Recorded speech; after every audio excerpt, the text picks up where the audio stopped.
Okay, everybody, welcome back to another episode. Today's going to be a cool episode for a number of reasons. Number one, we have our new CEO, Ian, on the call, who's going to bring a lot of perspective to the topic we're talking about. And the topic we're talking about is an expert in remote team, is what I'm going to say, Cory. So Cory Pinegar, the CEO of GetReach. And we're going to just talk about having outsourced team members and how that could be something that could solve a vulnerability in your practice. And we were already having some great discussions before I record. And Craig, you and Cory both were saying something. I was like, shit, we need to get this recorded. So anyway, Cory, welcome. I know you spoke to our mastermind recently, but welcome to the big time. Welcome to the big show, the world's most popular podcast. Thank you for showing up. Hey, well, I appreciate the time and happy to be here on my Fisher-Price computer for Craig. Yeah, Craig was calling your computer and microphone Fisher-Price. So, 20 minutes of IT and I'm actually adding value. That means we're at a pretty low level. If I can help you, then that's a problem. Well, anyway, and Ian, welcome to the show as well. This is your first pod, isn't it, with us? This is, in fact, my first pod, joining on the greatest podcast in the world, as you were just saying, Peter. See, it's so smooth just to have your own, this accent is elevating Bulletproof as we speak. I can see the numbers just climbing. The ratings are rising. I can see it. Yes. It's mainly women now, unfortunately, or fortunately, fortunately. We welcome them. That's right. We welcome. I shouldn't have said unfortunately. That was a little weird slip. A Freudian slip. Let me get down to why Ian is here. So Ian and I had the pleasure of meeting each other, a couple months ago. I was on a podcast and he was there and we just really connected and I really liked his story. And Ian's got a father who's a dentist. So he's got dentistry in his bloodline. And we basically arrived in this idea that had Ian's father been a part of a bulletproof dental practice ecosystem, his life would have been immeasurably different and probably better. So he has firsthand knowledge of what most of you dentists are going through with struggling and trying to figure out how to run things. And there's no sounding board and there's no training. And it was just this perfect divine kind of guidance that brought Ian into our world. And, Ian was on a podcast that I heard. He's like, someone was asking him like, hey, who would you like to work more with in 2026 or something like that? Right. And you said, I want to work more with Craig Spodak. And I heard that and I'm like, because I had told Peter, I want to work more with Ian. And, it's just been a really cool thing. And Ian, I'd love for you just to take a moment and just say a little bit about your background and what this means to you to be here. Such a lovely story. Look at that. Look at that. I want to work with Ian. You want to work with Ian. And I want to work with Craig. You guys, what is this? Yeah. No, so the story started about 6 years ago when I joined a dental marketing company based out of Texas. And that's where my journey in dentistry in the States really started. As Craig had mentioned, my father is a dentist and he had owned his own practice for nearly 3 decades and eventually had to sell it because of insurance pressures, because of costs going up, because of not having that bulletproof network, that support. We felt that he was not getting ahead when he needed to. And he ended up selling his practice and moving out to the UK in a little town called Minehead, where he's an associate now. And while he's very happy and he's living an amazing life there, I now get to see my dad only once a year, and he's basically one of my best friends. And that's where I'd said to Craig, man, if only my dad had that network all those years ago, 20 years ago, to know that he's not alone, to have that support, things would be different. And when Craig and Peter spoke to me about this opportunity of being able to make a difference in dentists' lives and help them with the very things that I saw for many years, that what my dad was going through, like these were not happy times. This was not all airy-fairy type of times. Like I saw this man struggling. And to see what Bulletproof is doing, I had this calling, and I'm just happy to be here now because of the difference it's making. So it's fantastic to be here, and thank you for having me.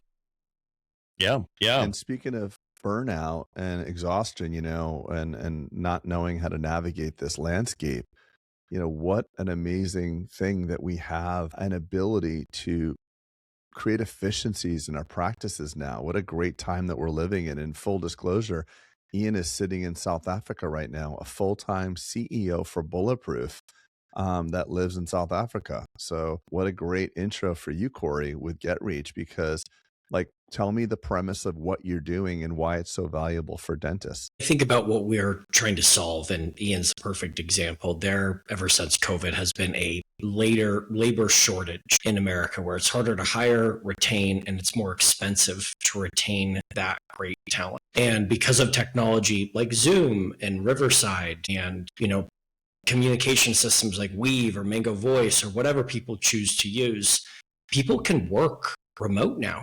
And within dental practices over the last, I would say, 5 to 7 years, the idea that you could pick up the phone, not at your practice, you could schedule someone not being in the front desk seat of your practice is really what we want to help with.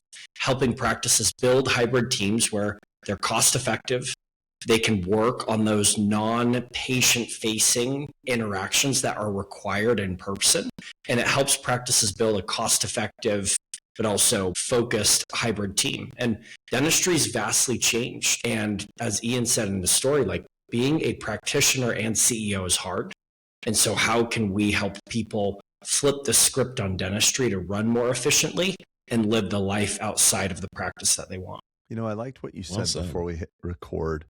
You said, like, when you bring up the hotel analogy, like at the Ritz-Carlton, when you call reservations, you're talking to a person in a centralized location. And I think and when you check in, you're actually, or maybe not centralized, Craig. Actually, I think maybe it could even be, sorry to jump on that, but it could be in their home. You know what I'm saying? Like it could be disparate locations all around the world. Sorry. Yes. That's what I meant to say. Correct. But we're akin, like a lot of our dental practices are high touch and we aspire to have a higher level of customer service. And I have many team members that are driving in, the average commute in America is like 45 minutes to an hour. They're driving in and they sit in their cubicle in my office currently and don't interact with any patients other than over the phone. And like, I want to create, an opportunity for them to be able to do this from home as well, or do this from wherever. It just seems like in dentistry, the larger operations are doing this already, but the mom and pops and the people that that are doing this on their own, we're not embracing this technology as much. Yeah.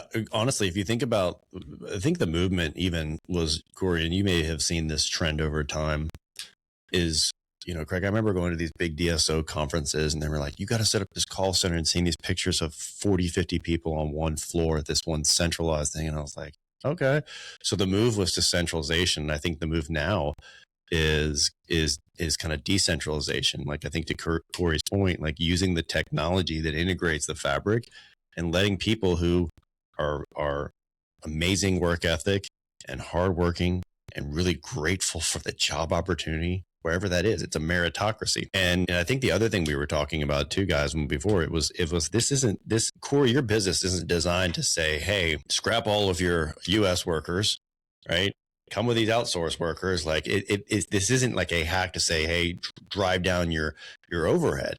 What it is to look at coverage on a whole lot of things, right? Because if one person doesn't show up for work that day, what happens, right? If one person quits on you unexpectedly, what happens? If the phones you think are being answered are really not being answered well, and you don't have the data with that, or someone to kind of cover the overflow, and you may think you need more marketing when actually you just think you just actually had to answer your phones a little bit better. Ask me how I know that problem. So there's so many things that I think it can embolden the practice with, and you just don't feel. I think, Cory, you brought up the COVID example. COVID taught us, shit, it's really hard to hire and keep right now, right? And that was a for dental operator owners. For me, that was a constant source of AM anxiety. I'd wake up and say, shit, who's going to quit or who's going to get poached or whatever. And now I think you're providing a tool where it's like, okay, I have a solid home-based team, but also we probably need some external support in the insurance department or phones, right? And augment all of your quote unquote departments through an outsourced team member who's really, really awesome. And I can attest they're really, really awesome. I am a paying user of Cory's service. We had you on the mastermind last week, and we had a lot of our masterminders who were paid advocates and paid users advocating for. Hey, everybody give out their affiliate link.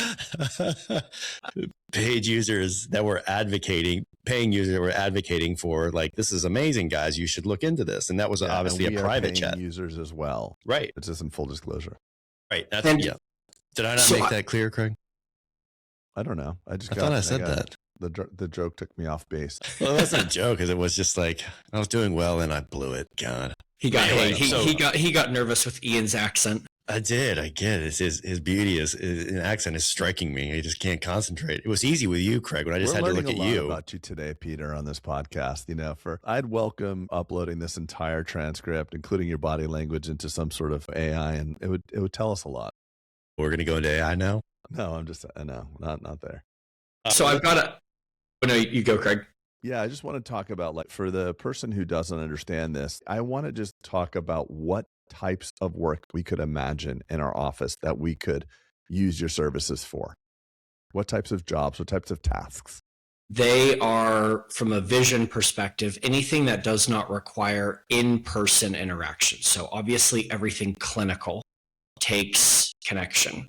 Checking a patient in, checking a patient out, taking the credit card payment, all of those things that are great for remote workers.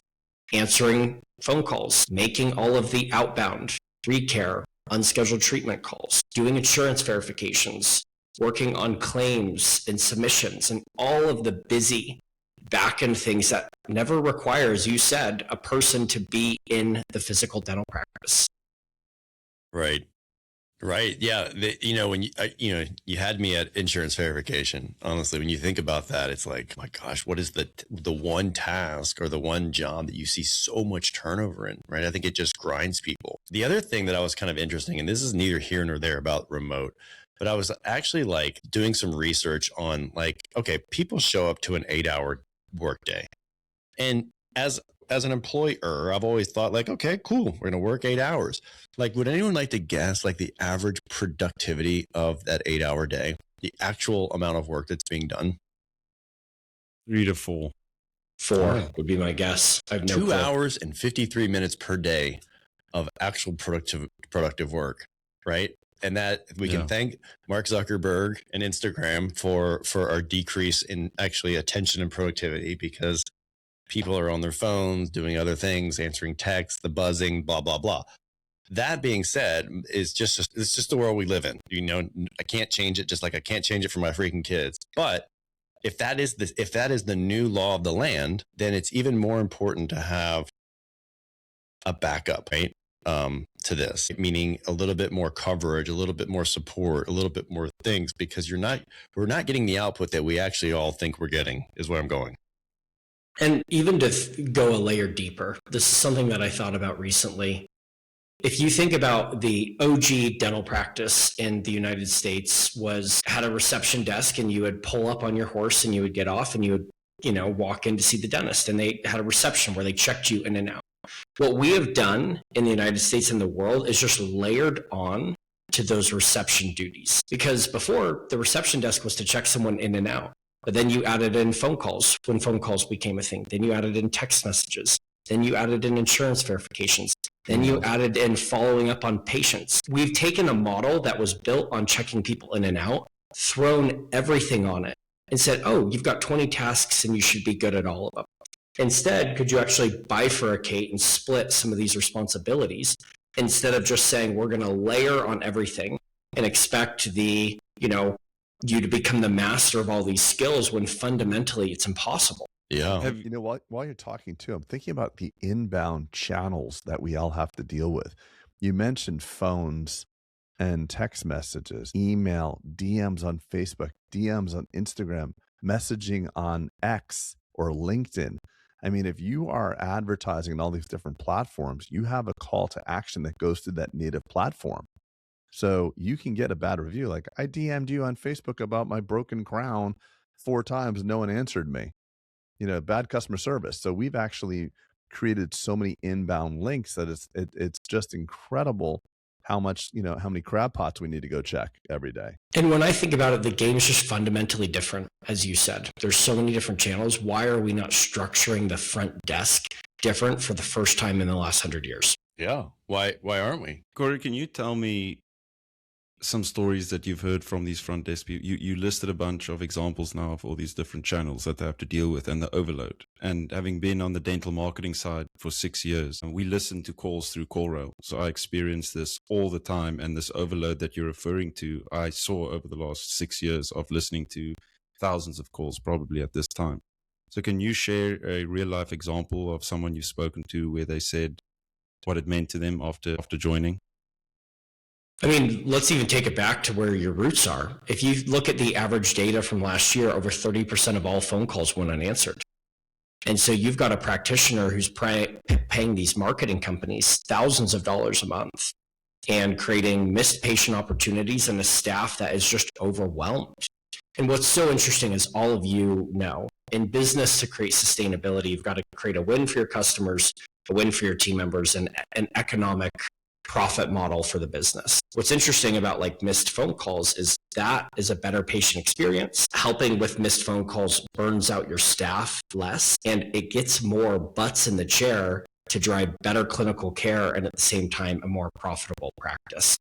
And with less, I can just tell you anecdotally, right? Like maybe 18 months ago, 2 years ago, I was under the impression that my calls were 100%, Cory.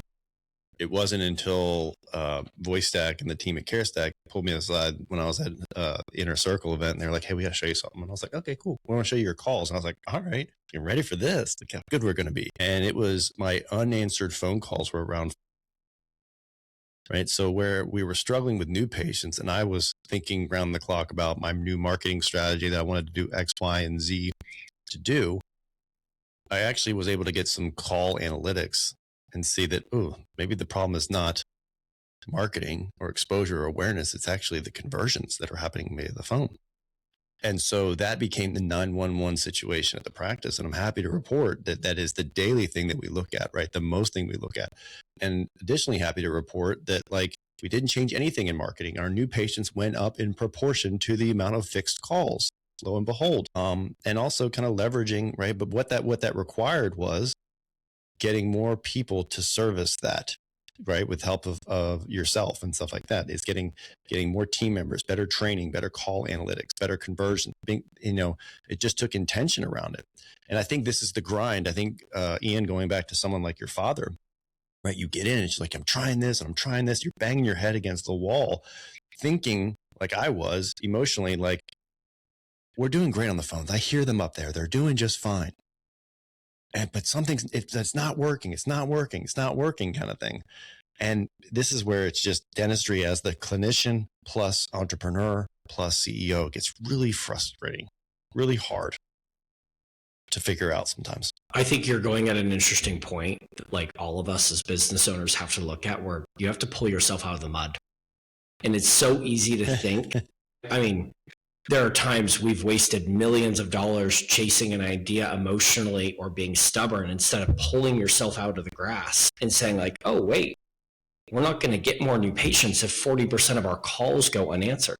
And then below that, what's our conversion rate on the calls that actually show up? What's our show rate? Such bliss is what I'm saying. Like I was blissful because I was ignorant about that data. Right. And I was operating from a place of emotionally, I felt like I got it checked off.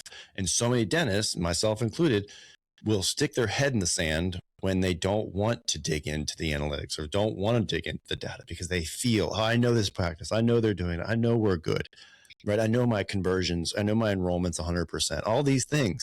But when data gets shoved in your face, it's like the truth serum, right? It's the mirror, and it's tough. It's tough because there's two things that are tough about it. One, it affects your ego a little bit. And two, do I have the tools to actually reverse engineer the solution to this now? Do I know what to do? So it's two very, very things in your face that are very uncomfortable, I will tell you. I put everyone in just stunned academic silence there. No, I just keep thinking of that conversation that you may want to listen to a podcast Peter and I did. We titled it Bringing a Knife to a Gunfight. And it was a very prominent DSO. It was like 4 years ago. And it was two older gentlemen. You know, these guys are in their late 60s, early 70s. And we're like, Peter and I are going up to meet them for dinner just to talk about different things that we can do. And Peter and I are walking to that meeting. I just know us. We're like, we really got our ground game. DSOs can't compete with us. And we sit there during the dinner and we We're find the new generation of dentistry owners. these old guys. And the funny thing is we walked out like just stunned. We were like both like really quiet. And the reason being is that they were just willing to have a higher level of intellectual discussion around their business, their missed call volume. They had a call team, a whole group of people sitting in a room that if you called one of their offices and just didn't convert, make an appointment, they'd call you back. And the gut punch here is when you're spending money on your SEO and your marketing and you're putting out this amount of money to secure new patients into your practice, when the patients are not being answered, when they're not converting, the cost of acquisition is going through the roof. And us private dentists that don't have these teams or ability to have a warehouse of 50 people are not able to compete. It's just we can't play in that field. It is literally bringing a knife to a gunfight. So my hope is that while you're listening to this, know that you can compete because you can simply get some labor that's at a less amount of money with what I'm fascinated by is not only the hourly wage, but the amount of tenure. So I think when we learned in the master's call that the remote worker that you supply has a higher tenure than the domestic worker. What do you mean tenure? What do you mean by that? Meaning length of stay with your company. Oh, okay. So okay. Tenure within the company. Hire somebody to show up in person. And is that true, Cory? Average dental data, yes. The average front desk team member is right below 3 years of average tenure right now. Our average tenure of a team member is at 4 years and 7 months right now. And the reason that happens, to go to what Craig's talking about, is, and Ian's a great example of this because I'm sure he's lived so many different places, the money that we can pay in Brazil or Argentina or El Salvador fundamentally goes so much farther that we can drive significant retention because this is a career. And talent, right? And so you're getting that top tier of people applying, and it's a dogfight for it. And then they want it in the long term because in the United States, if you're getting $18 an hour, you can go to Raising Cane's and look at another job. You can go to In-N-Out and look at another job. You can look at another call center. And so there's a lot of operability switching power that the employee has because the money's really good internationally. They're going to have really good stickiness, and you're going to get the cream of the crop in the application process. Yeah, and Cory, South Africa is a perfect example of that. You'd be surprised to know that English is my second language. And in many countries, you have an education system where English is a focus, where people are developed into top talent, where they go to incredible universities. And I mean, they excel at all of these things, but because they're sitting where they are, those opportunities are not afforded to them in the same way. So that is where I can imagine, I would love for you to share more. I'm sure the people that you are pulling from these different countries are very well spoken in English. They understand the culture. They understand what's happening. What is your experience of dentists saying, okay, well, I've heard this before. It's someone I'm not even going to understand their accent. Like, what is your answer to that?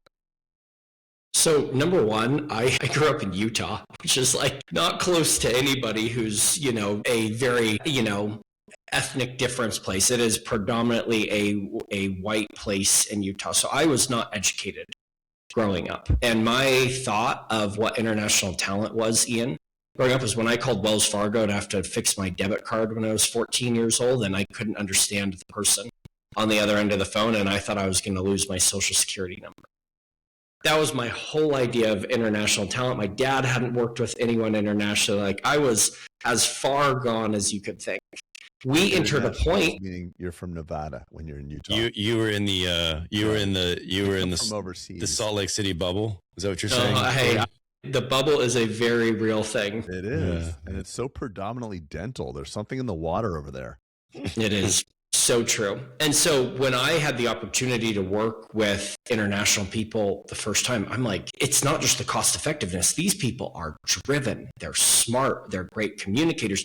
And you said something that was spot on. They were never given the chance. I grew up in the United States where I had a father who put me through a really good education. Like, I was lucky. I was born into opportunity and good luck. And for that, like, looking back now, I'm extremely grateful and fortunate, and more than anything, lucky.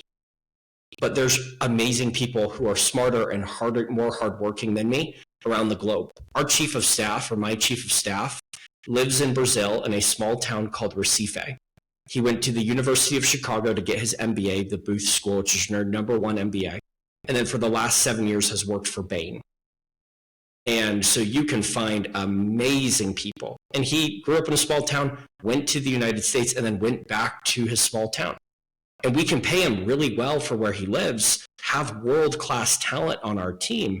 And it's just about showing people, what do they sound like? What's their education? How dedicated are they? And demystifying that kind of Wells Fargo, T-Mobile call center experience that we all have developed our thoughts of outsourcing from. Yeah, that's a great example there, Cory. Honestly, I'm just sitting here thinking as you're talking, and I'm thinking about the listenership and how many people this goes to. And I'm wondering, like, how many people didn't know something like this existed, or, it was on the fringe, or is a little bit, unproven, or the accent's going to be like, once you kind of unlock some of these things, it's like, wait, back to Craig's story, like, wait, let me do, you're bringing a knife to a gunfight. Let me do what the people who have the guns are doing. Maybe this is the wrong metaphor, but like, I want to fight the fair fight. If I really want to be bulletproof, and I'm going to go against people who are armed with technology and armed with, high level talent, I kind of need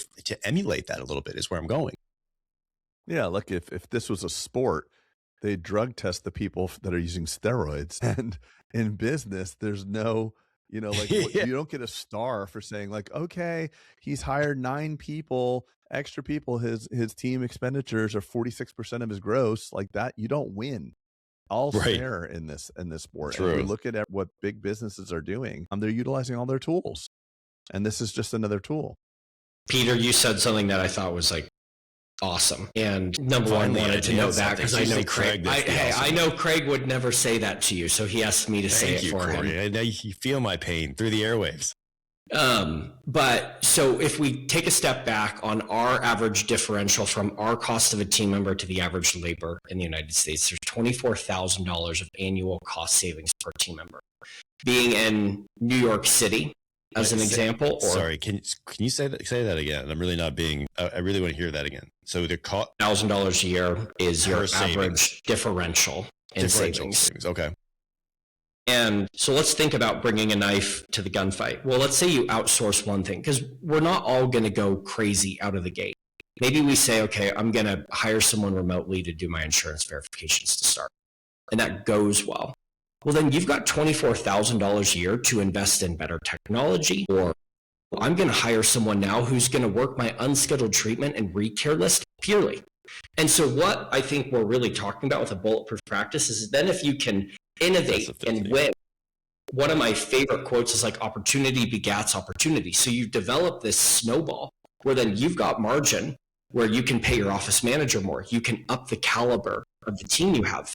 You can buy better technology. I love that. It's like what it affords you is specificity in either, like you're saying, like it's not just, I have a marketing person. It's like, no, we have a retention recapture specialist now, right? Something like that is what I'm saying. Like it buys you the financial bandwidth to plug your biggest holes, if you will, and it is challenging, right? Sometimes I get just going to say, in full disclosure, sometimes I look around and I know the talent of the people that we're talking about here. And I'm like, man, like X, Y, and this person, in my ecosystem who will go nameless, but I look around, I'm like, I could actually have 3 amazing people for the same expenditure to my PM, right? That one person I could have 3 remote team members. So it's, when it starts working, it unlocks some things, and maybe it can take you too far down, and you start getting romantic about all the things that we said it's not designed to do, right? It's not designed for you to just fire everyone and do all fully remote, but it is a way to kind of say, wait a second, I can solve some of these problems now with some specificity. This reminds me of that conversation that we had around Naval Ravikant a long time ago, Pete, when he said, you got to know your cost per hour. What is your worth? And it changed my life understanding that, like, if I could, and it changed yours too, Peter. I remember, you were the guy that was going around like hanging TVs at all your ADS locations.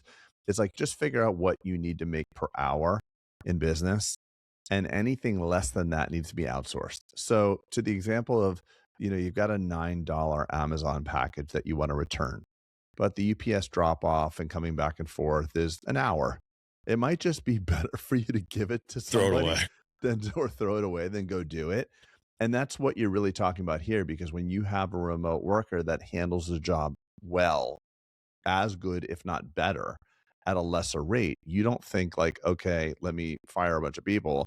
It's like, let me reallocate and let me add to this service, because everything has utility, and it just stretches your brain to think about, be very holistic in your approach. Ian, I know you wanted to say something. Sorry. Yeah, I want to actually ask Cory something that Craig said to me before I joined Bulletproof. Was he has literally said to people, listen here, you should not own your own dental practice. Or like, Unfortunately, I've said that. we are not, Bulletproof is not the right fix for you. Like I've seen him literally be like, this is not the right fit for you. And Yeah. I really respected that he said that. And I actually want to ask that same question for you, Cory. I know we're saying all the great reasons how it can work. Can you share an example of a practice where we would say this is probably not the right fit for you from what you've seen? I love the question, because at the end of the day, we're a non-venture backed, private equity backed business. We want long-term partners. We're not interested in racking up the scoreboard to lose it a quarter later. And there's a couple of use cases where we're just not the right fit. And there's obviously more, but there's kind of two major buckets. And the first one would be is if you're looking for an instant fix, though we can provide trained, dedicated team members for practices, this is not a light switch. This is not integrating in a new piece of technology tomorrow where it goes up on your website for online scheduling and it's plug and play. We provide real humans. There's a ton of benefit to that. There is also real work behind integrating and setting up. I can train them on CareStack and VoiceStack. Well, guess what? Peter still has to say, here is how we schedule at our individual locations. And people who are then going to say, great, have it up tomorrow, we're just not going to service them right because our expectations are very different. Second thing, and this is an objective, like a probably rounding of your answer, but if there's the most critical mindset or piece of advice that makes our clients win versus not win, is they view the team members that we provide as part of their team. We're not in the outsourcing business. We don't have this third-party scheduling center. We have a hybrid team. Some of them do insurance verifications, but when we get together for our birthday party every month that Craig gives us, all really nice stuff at, then everyone's treated the same. Everyone is invested in the same. People are recognized in that same facet. And if people think this is like the light switch flick on, or if they're not committed to treating these people like human beings and investing in them, it just doesn't work in the way where we provide the value that we should. Great. That's great. Yeah, one of the reasons why I think, I've had to say that to people, like the typical comment is, we'll have somebody that wants to be in our ecosystem and they have no vision, no clarity. And, even after no vision and no clarity, when you look at their P&L, they actually would make far more money as an associate. So yes, there's pride of ownership. And yes, you could feel like you can check the box, you've owned a practice. But if you're taking more time out of your life and you're making less money and you're getting your butt kicked routinely, it's just not fun. And I almost want to tell those people, stop the bleed. But the reason why they wouldn't want to use a service like yours is because it takes work. Like you have to, running a business is all about efficiency and scale. And if we're being just honest, most doctors out there are not really running a business at all. They're just working in the business. And in order to make it work a little bit better, they'll just do an extra Friday, or they'll take a case for a Saturday morning. They'll fix the problem. They will work their way out of their inefficiency. So for those that are willing to take the intellectual challenge to create a business, it's all about efficiency. And the key to efficiency, the biggest key, is your labor cost. If you look at our P&L, the largest expenditure on our P&L, if you're doing it right, is your team salaries and benefits. Somewhere at that best case scenario, maybe 25 to 28%. And if you just can't break out of that, you have to do something, either start working harder, get more production, or use a company like yours. There's no other way to do it.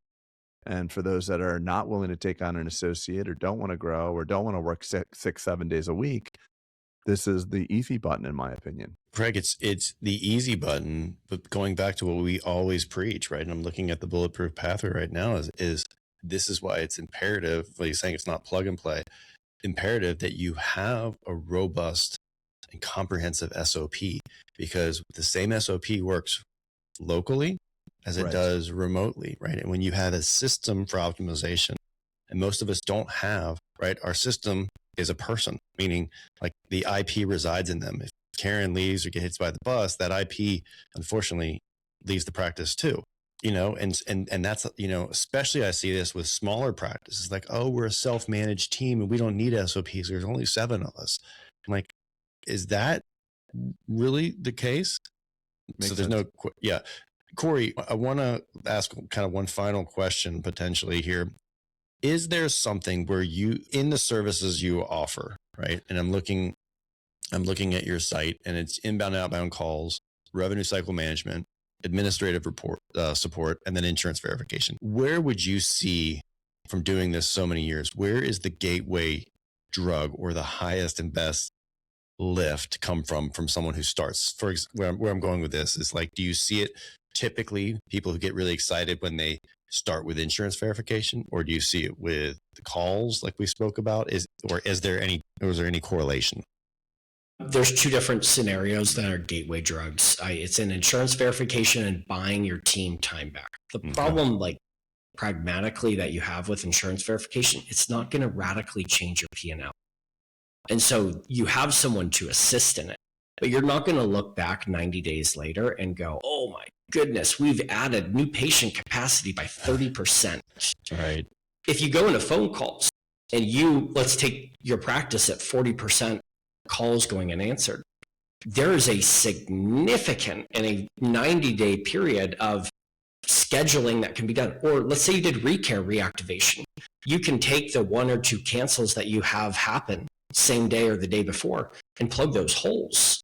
And so it's more about where do people need. But if you're looking for like tangible lift, practices bleed abundantly in the phones from an inbound perspective, but also because the practice is so overwhelmed, no one does their outbound phone calls. Nobody, to the level that they think they do. If you're beat every day at your job where you're picking up the phone, checking in patients, and then someone says, great, now with your 3 minutes of downtime, go call the overdue hygiene list, you're not doing it.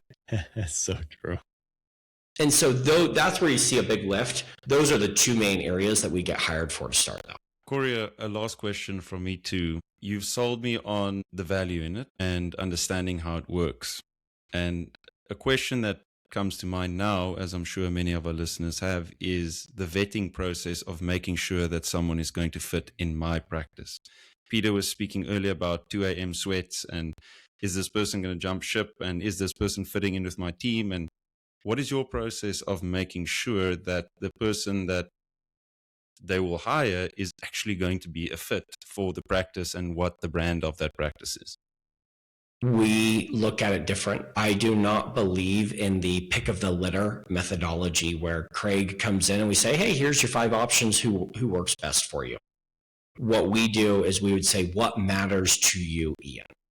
We're going to go recruit individually around that, but you are going to make the final decision on who joins your team. We can bring you people we think are aligned with your culture. Ultimately, you represent your culture. You know your culture. You have to make the final call.